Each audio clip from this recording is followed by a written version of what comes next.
성경 말씀 사도행전 11장 19절에서부터 26절까지의 말씀입니다. 제가 봉독해 드립니다. 그때 스데반의 일로 일어난 환란으로 말미암아 흩어진 자들이 베니게와 구브로와 안디옥까지 이르러 유대인에게만 말씀을 전하는데 그 중에 구브로와 구레네 몇 사람이 안디옥에 이르러 헬라인에게도 말하여 주 예수를 전파하니 주의 손이 그들과 함께 하심에 수많은 사람들이 믿고 주께 돌아오더라. 예루살렘 교회가 이 사람들의 소문을 듣고 바나바를 안디옥까지 보내니 그가 이르러 하나님의 은혜를 보고 기뻐하여 모든 사람에게 굳건한 마음으로 주와 함께 머물러 있으라 권하니 바나바는 착한 사람이요 성령과 믿음이 충만한 사람이라. 이에 큰 무리가 주께 더하여지더라. 바나바가 사울을 찾으러 다소에 가서 만나매 안디옥에 데리고 와서 둘이 교회에 1년간 모여 있어 큰 무리를 가르쳤고 제자들이 안디옥에서 비로소 그리스도인이라 일컬음을 받게 되었더라. 아멘. 다들 한번 저를 한번 보세요. 네. 그리고 옆 사람들 얼굴 한번 보세요. 어때요? 자, 왠지 옆 사람 표정이 밝은 것 같다. 아니면 썩었다. 네, 중학교 1학년 친구들은 전혀 반응이 없죠. 자, 한번 손을 들어봅시다. 나는 지난주에 중간고사가 끝났다. 축하드립니다. 자, 나는 이번 주부터 시작이다. 손. 야, 네. 자, 저주받은 다음 주. 서석 역시 기대를 저버리지 않는 서석. 네, 별명이 서쪽의 돌머리들인데. 참 여러분들 많이 힘드실 거예요. 아마 이제 이번 주부터 해서 지난주에 끝난 친구들은 또 지난주 나름대로 되게 고생을 하셨고요. 또 이번 주부터 또 시험 보는 친구들은 또 시험도 보고요. 특히 또 다음 주 보는 친구들은 연휴를 마음껏 즐기지 못하죠. 네, 5월 5일 날 즐기지도 못하고 열심히 또 공부를 해야 합니다. 하지만 여러분들 항상 생각하셔야 될 거는 여러분들의 인생의 주인은 하나님이세요. 인생의 주인은 하나님이세요. 그렇기 때문에 하나님께서 여러분들에게 주신 그 힘 얻으셔야 되고요. 그리고 하나님께서 정말 원하시는 게 무엇인지 발견해 가셔야 됩니다. 그게 여러분들의 인생의 목표가 돼야 되고 그게 여러분들이 공부해야 될 이유가 되어져야 합니다. 그렇지 않으면은 여러분들 불신자들과 함께 그 수준에서밖에 살 수가 없어요. 하나님이 여러분들에게 복을 굳이 주실 필요가 없어요. 나 혼자 잘 먹고 잘 살려고 공부하는데 하나님이 굳이 복 주실 필요 없겠죠. 하지만 여러분들이 하나님께서 정말 원하시는 그 전도와 선교, 거기에 내 모든 인생을 방향 맞추고 나간다라고 했을 때 그때 하나님이 너무나도 기뻐하시면서 여러분들에게 복을 더해 주실 것입니다. 지난주에 누가 오셨죠? 되게 저보다 키 크신 분이 오셨죠. 머리는 이유행 정리님 닮으셨고 얼굴은 박성진 목사님 닮으신 우리 박영성 선교사님이 오셔서 말씀을 전해주셨고요. 이번 주에 또 선교 메시지를 함께 나누고 다음 주에는 우리 이제 중국의 이제 이수연 선교사님 오셔서 함께 말씀을 나눕니다. 특별히 이제 중국이다 보니까 인터넷 송출이 안 돼요. 그리고 녹화도 안 됩니다. 그렇기 때문에 여러분들이 꼭 현장에 오셔서 함께 예배를 드리셨으면 좋겠고요. 현장에 오셔서 정말 하나님이 왜 저 선교사님을 저 현장에까지 파송을 시키면서까지 이 복음의 운동을 하시는지 그런 것들을 좀 체험하고 좀 알아가는 그런 시간이 됐으면 좋겠습니다. 그래서 선교사 초청 예배를 앞서서 우리가 좀 선교에 대한 말씀을 좀 계속해서 나눴으면 좋겠어요. 그래서 오늘 제목은 선교하는 교회입니다. 지난 2주 전에는 나의 선교의 시작이라고 그렇게 말씀을 잡았어요. 내가 어떻게 선교의 시작을 해야 되나? 선교의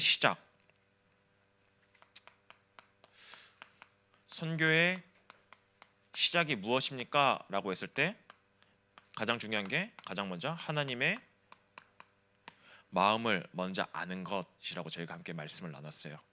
하나님이 한 영혼이 돌아오는 게 얼마만큼 그 천국에서 온 잔치를 벌일 만큼 기뻐하신다라는 그 하나님의 그 마음, 이 마음을 우리가 먼저 알아야 된다고 우리가 함께 말씀을 나눴죠.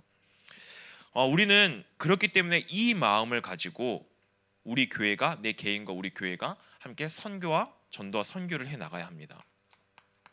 함께 전도와 선교를 해 나가는 그런 교회를 우리가 더욱더 세워 나가야 하는 거죠. 하나님께서는 이 교회를 세우신 이유가 딱 이거 하나예요. 니들 잘 먹고 잘 살아, 이게 아니에요. 저 흑암에 빠진 저 세상을 향해서 이 복음을 전하기 위해서, 전도와 선교를 하기 위해서 하나님께서는 이 교회를 세우신 겁니다. 그래서 하나님의 모든 관심은 뭐예요? 이거예요. 이거 하는 교회에 관심이 있다라는 거예요. 만약에 그렇다면 여러분들이 한번 생각해 보세요. 이 일에 관심이 없다면 어떻게 될 것 같아요? 이 일에 여러분들이 관심이 없다면 어떻게 될 것 같아요? 여러분들도 그럴 거 아니에요. 여러분들이 시험을 볼 때 여러분들도 그럴 거예요. 내가 좋아하는 과목, 내가 관심 있는 과목은 열심을 다하는데 여러분들 싫어하는 과목 있잖아요. 예를 들어서 수학이라든지 영어라든지 국어라든지 사회라든지 과학이라든지, 따지고 보면 모든 공부를 하기 싫어하시는 거죠. 그러니까 여러분들 공부를 하기 싫지만 게임은 어때요? 모든 관심이 거기에 가 있죠. 그러니까 할 때 너무나도 기뻐했던 것처럼 우선순위가 달라지는 거예요. 하나님은 모든 관심을 전도와 선교에 관심을 가지고 있기 때문에 어떻게 해요? 이거 하는 교회에게 모든 관심을 두고 계세요. 이 교회가 이거에 관심이 없다, 어떻게 될까요? 하나님은 그 교회를 흩어버리세요. 그 대표적인 교회가 어디 교회인 줄 아세요? 그 대표적인 교회가 바로 예루살렘 교회예요.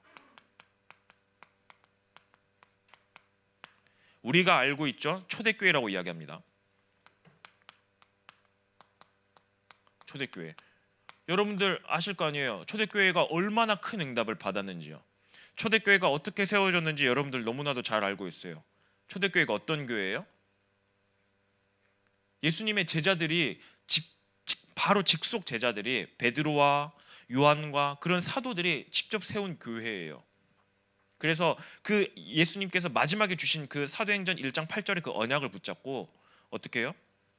14절에, 사도행전 1장 14절에 보면 함께 모여서 기도했잖아요. 마가의 다락방에 모여서. 그렇게 해서 어떤 일이 일어났어요? 사도행전 2장에 보면 주의 성령이 약속하셨던 그 성령이 그 교회에 임했잖아요. 그로 인해서 3천 제자가 일어나고 온 이스라엘 지역에 복음의 증거가 되어졌잖아요. 그랬던 교회에 엄청난 응답을 받았던 교회예요. 근데 이 교회가 어떤 일이 일어난 줄 아세요? 이 교회가요, 사도행전 10장에 보면요, 베드로가 고넬료라는 이방인의 집에 들어가서 그곳에서 복음을 전합니다. 이방인의 집에 가서 복음을 전해요. 근데 이 복음을 전하는 걸 보고, 오늘 읽진 않았어요. 사도행전 11장 앞절에 보면 이 일 때문에 무슨 일이 일어나냐면요, 사도행전 11장 1절에서 3절 말씀에 유대에 있는 사도들과 형제들이 이방인들도 하나님의 말씀을 받았다함을 들었더니 베드로가 예루살렘에 올라갔을 때 할례자들이 비난하여 이르되 내가 무의 할례자의 집에 들어가 함께 먹었다 하니. 지금 뭘 하고 있어요? 베드로가 고넬료 집에 들어가서 복음을 전하는 것을 비난하고 있어요. 예루살렘 교회가요. 어떻게 무할례자 집에 가서 그렇게 복음을 전해? 그런데 예수님께서는 뭐라고 이야기했어요?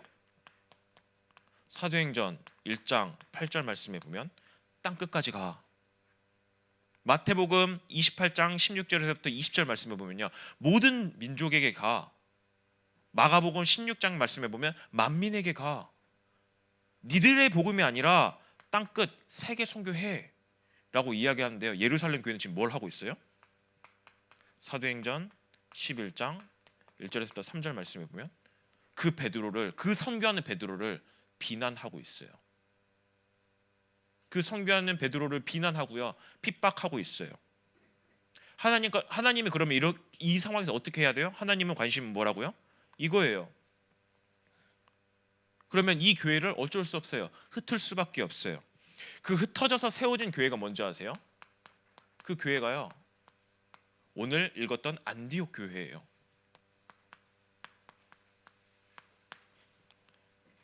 안디옥 교회가 어떻게 세워졌습니까? 라고 했을 때 오늘 19절에 보면 나와 있잖아요.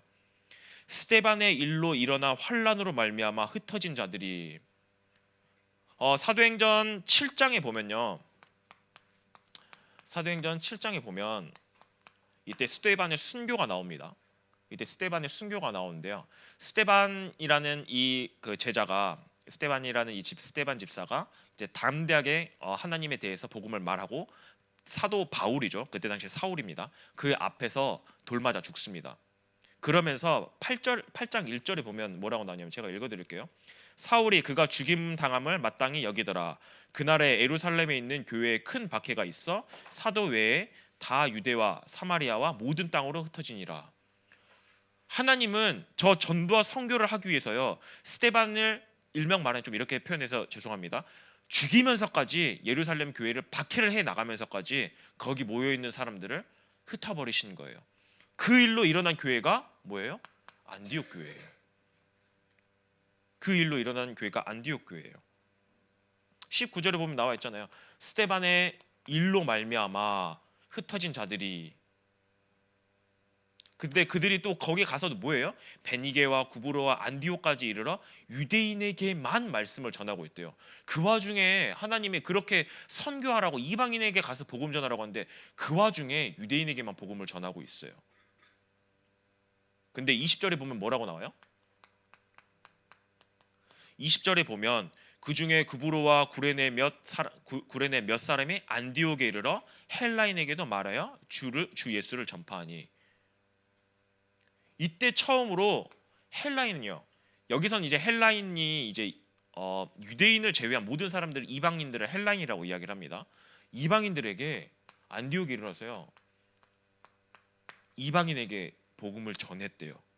근데 유대인들이 되게 착각하는 게 이 복음은 나의 복음이야. 이 복음은 이 하나님은 나만의 하나님이야. 그러면 어떻게 해요? 유대인에게 복음을 전하면요, 들어가면 안 되잖아요. 주의 손이 함께하면 안 되잖아요. 근데 21절에 보면 뭐라고 나와 있어요? 21절에 보면 주의 손이 그들과 함께 있어 함께 하심에 수많은 사람들이 믿고 주께 돌아오더라. 네, 이 이방인에게 복음 전했는데요, 주의 손이 그들과 함께 해버린대요. 이 말은 뭐예요? 하나님께서 이방인에게도 이 복음이 들어가길 너무나도 원하신다라는 거예요. 그렇게 해서 어떻게 해요? 예루살렘 교회가 이 소식을 듣고요, 바나바라는 집사를 그 현장으로 보냅니다. 야, 너 가봐. 야, 거기에 이방인들이 복음을 듣기 시작했다는데 한번 그곳에 가봐. 그래서 안디옥 지역에 목회자를 파송을 해요. 근데 거기 가서 보니까 너무나도 이 사람들이 신실하거든요. 그래서 사람들이 너무나도 많이 돌아오거든요. 바나바가 그러니까 어떻게 해요? 다소에 가서 사울이라는 사람을 데리고 옵니다. 그렇게 해서 함께 공동 목회를 하기 시작해요. 이 교회를 세우기 시작해요. 이 사울이 누구예요? 여러분들이 가장 잘 알고 있는 전도자 바울이에요. 사울의 이름이 나중에 바울로 바뀌죠. 그래서 바울이 모든 사역의 보고를 예루살렘의 교회를 마치고 바울의 베이스 교회인 안디옥으로 다 돌아갑니다. 항상 안디옥 교회로 갔어요. 그러면 하나님이 이 선교하는 교회에게 얼마나 큰 복을 주신 줄 아세요? 얼마나 큰 복을 주신 줄 아세요? 참고로 여러분들이 생각하는 이 예루살렘 교회는요, 여러분들이 지금은 생각하면 예루살렘 교회 그냥 거기 있는 교회인가 보다 생각하는데요, 이때 당시에 예루살렘 교회는요, 초대 교회는요, 일명 말하는 서울에 있는 엄청난 교회예요. 대형 교회예요. 거기에 지금 메인 목회자가 누구예요? 예수님의 제1의 제자인 베드로예요. 일명 말하는 총회장이에요. 엄청난 대단했던 목회자예요. 대단했던 곳이에요. 그러면 이 안디옥은 어디예요? 어디 시골이에요. 듣지도 못한 예루살렘 유대인이 생각하기에는 복음을 받을 수 없는 그런 시골 교회 같은 곳이에요. 그곳의 사역자가 누구예요? 바울이에요. 근데 나중에 어떻게 되냐면요, 읽진 않았습니다. 28절 말씀에 보면 이렇게 나옵니다. 천하에 큰 흉년이 들어요. 이제 천하에 큰 흉년이 들어서 실제적으로 정말 온 천하에 큰 흉년이 들었는데, 그러면은 어떻게 해요? 작은 교회잖아요. 어디 시골 교회잖아요. 그러면은 대형 교회에서, 여러분들이 생각하기에 대형 교회에서 안디옥 교회를 도와줘야 돼요. 시골 교회를 도와줘야 돼요. 근데 29절에 보면 뭐라고 나와요? 29절에 보면 천하의 흉년이 드니까 예루살렘 교회도 힘드네요. 예루살렘 교회도 힘들어요. 전국에 있는 모든 그 교회들이 힘들어요. 근데 제자들이 각각 그 힘대로 유대에 사는 형제들에게 부재를 보내기로 작정하고, 오히려 안디옥에는요 하나님께서 더 큰 축복을 줘버리세요. 안디옥 교회는요. 예루살렘 교회는 쉽게 말해서 헐떡거리고 있어요. 저 대형 교회가 헐떡거리고 있어요. 그런데 안디옥 교회 그 시골 교회는요 오히려 그 헐떡거리고 있는 저 큰 교회를 도와주기 위해서요 함께 힘을 모아서 기도하고 경제 축복을, 경제 부조를 보낼 만큼 경제 축복을 하나님께서 부어주세요. 그 이유가 뭐예요? 딱 하나예요. 선교하고 있기 때문이에요. 이방인에게 복음을 전하고 있기 때문이에요. 이방인에게 복음을 전하고 있어요. 근데 이 와중에 그러면은 이런 상태라면 이런 상황이라면 누가 봐도 예루살렘 교회가 야 우리 그럼 선교해야겠네 라고 생각해야 되잖아요. 야 우리 이제 그럼 나가서 선교해야겠네 라고 생각하는데요, 사도행전 15장 말씀에 보면요 종교재판이 일어납니다. 그 안에서 이제 종교인들끼리 싸워요. 뭐냐, 이방인들이 할례를 받니 안 받니 그것 가지고 엄청 싸워요. 그러니까 이때 이 바울이 이제 그 예루살렘 교회에 가서요, 야 하나님의 성령이 그들에게도 임했는데 라고 하는데요, 예루살렘 교회는 전혀 변하지 않아요. 전혀 변하지 않아요. 그래서 사도행전이 28장까지 있거든요. 사도행전 28장까지 있는데요, 사도행전 15장 이후로는요 예루살렘 교회는 나오지 않습니다. 하나님의 관심은 어디로요? 안디옥 교회랑요 바울에게 갔던 거예요. 모든 관심은 선교하는 바울에게 하나님께 모든 촛대로 옮겨버리시는 거예요. 그러면 예루살렘 교회가 있는 그 지역은 어떻게 됐어요? 네, 복음이 들어가면 다 살린다면서요. 하나님께서는 도저히 예루살렘 교회가 깨질 생각이 없으니까요 AD 70년경에요 예루살렘을 멸망시켜 버립니다. 예루살렘이 티투스 장군에게 의해서, 로마에게 의해서 함락이 되죠. 그리고 언제 회복되어져요? 언제 회복되어져요? 1948년에 회복되어집니다. 이때까지 유대인들은 어떻게 해요? 유랑민족으로 온 나라를 떠돌아다녀요. 그래서 뭐 유대인 대학살이 일어난 이유가 이날 이후부터예요. 나라가 없어요. 유대인이라고 칭해지지만 나라가 없어요. 그래도 하나님의 복을 받았기 때문에 그곳에 가서 엄청난 막 경제 부흥과 이런 것들을 일으키는데요, 그 나라 사람들이 그런 것들을 시샘하고요 그들을 죽여요. 자기네들끼리만 모여 있으니까요. 근데 이 안디옥 교회는 어떻게 돼요? 바울을 결국에는 사도행전 13장에 보면요, 사도행전 13장에 보면 이 사도 바울을 선교사로 아예 파송을 해버려요.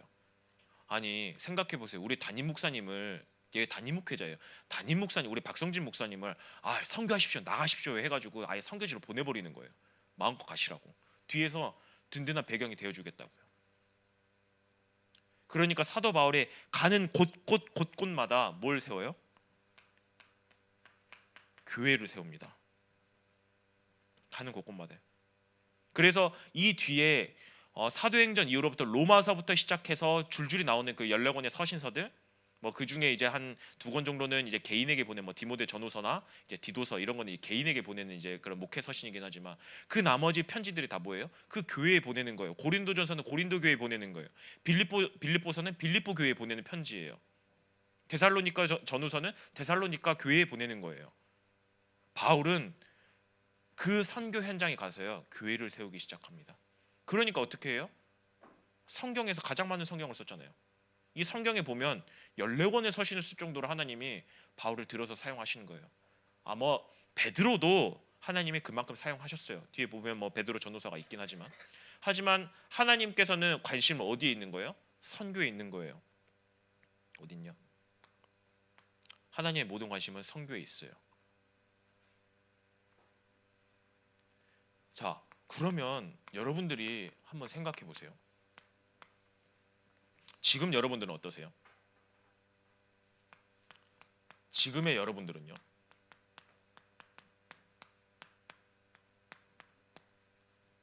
왜요? 지금 예일교회가 한 재적 인원이 한 1,000명 정도 됩니다. 우리 교회가 그렇게나 많나요? 2부 예배 앉아보세요. 꽤 많아요. 그리고 출석하는 인원이 렘넌트국 포함해서 전체적으로 하면 한 600에서 700명 정도가 됩니다. 왜요? 되게 든든해 보이세요? 이 예일교회가 되게 든든해 보이세요? 지금 우리 예일교회가 이만큼 튼튼하게 올 수 있었던 이유가 뭔지 아세요? 1세대 그 원로 목사님의 기도부터 시작해서요. 우리 교회가 전도와 선교의 모든 것들을 방향 맞추기 위해서요. 그것 때문에 하나님께서는 이 모든 관심을 이 예일교회에 두셨던 거예요. 그렇게 두셨던 거예요. 근데 지금 여러분들은 선교에 대해서 어떻게 생각하고 계세요? 여러분들이 앞으로 다음 세대에 이 교회의 주역이 돼야 돼요. 다음 세대가 될지 다른 세대가 될지는 그건 아무도 몰라요. 다음 세대가 될 건데요.